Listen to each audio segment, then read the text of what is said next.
Yan mga ka-smile, ako ay naglakad dito sa tabing beach. Ayan yung beach, napakaganda, napaka-calm yung beach kahit winter. Marami pa rin naliligo, ayan.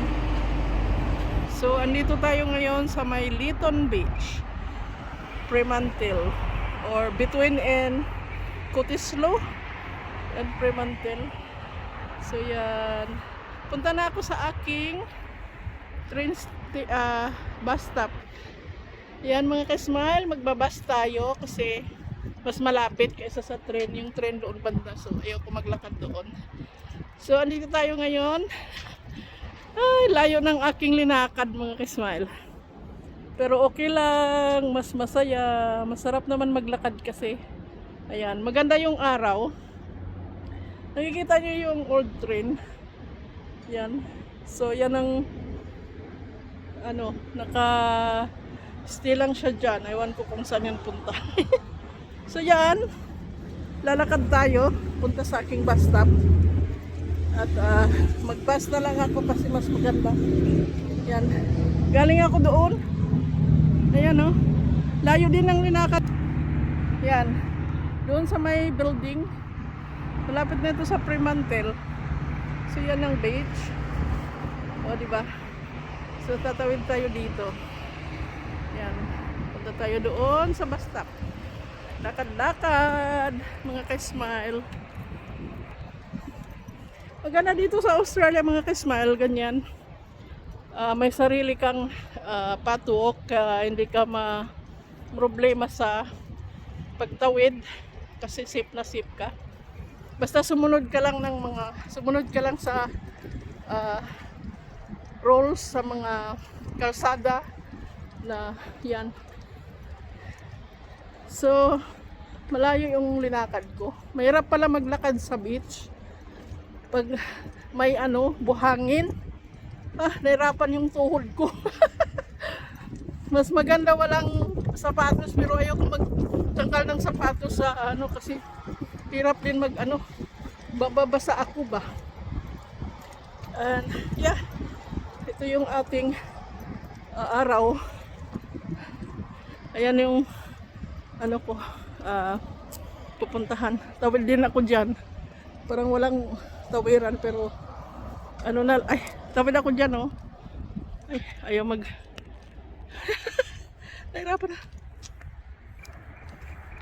So tawid tayo.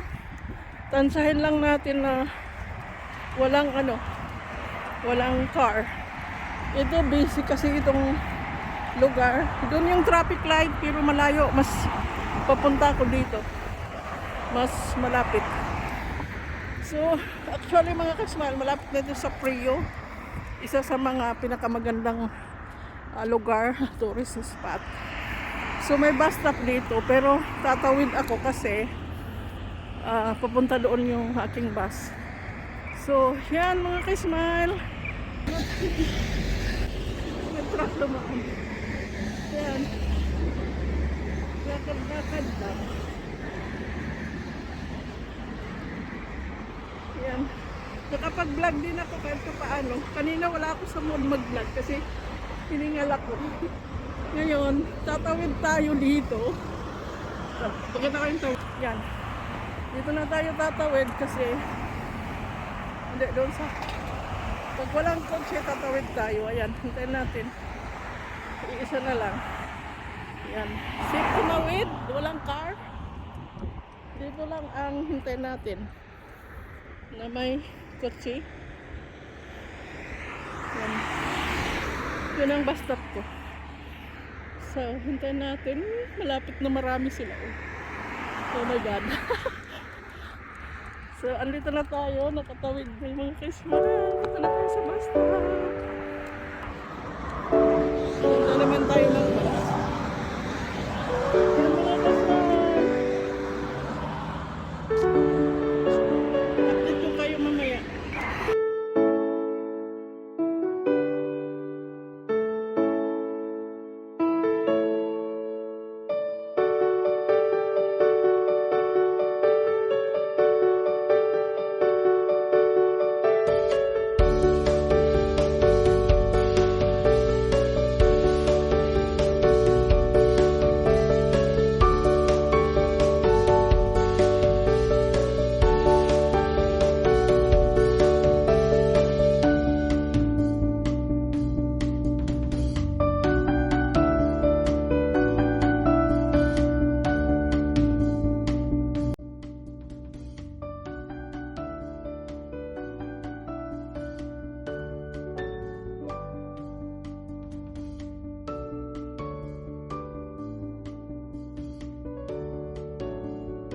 Ayan mga ka-smile, andito tayo sa bridge. Naglakad ako ngayon gabi. At ayan, maganda yung bridge pag sa gabi, maraming ilaw-ilaw. Ganyan. Andito tayo sa Optus. Tapos tatawid tayo sa bridge. Tingnan natin. Wala akong dalang stick. Ito yung stick. Ayan. Pasundo na ako dito kasi kanina pa ako naglakad. Yan siya. Dito hiniheld yung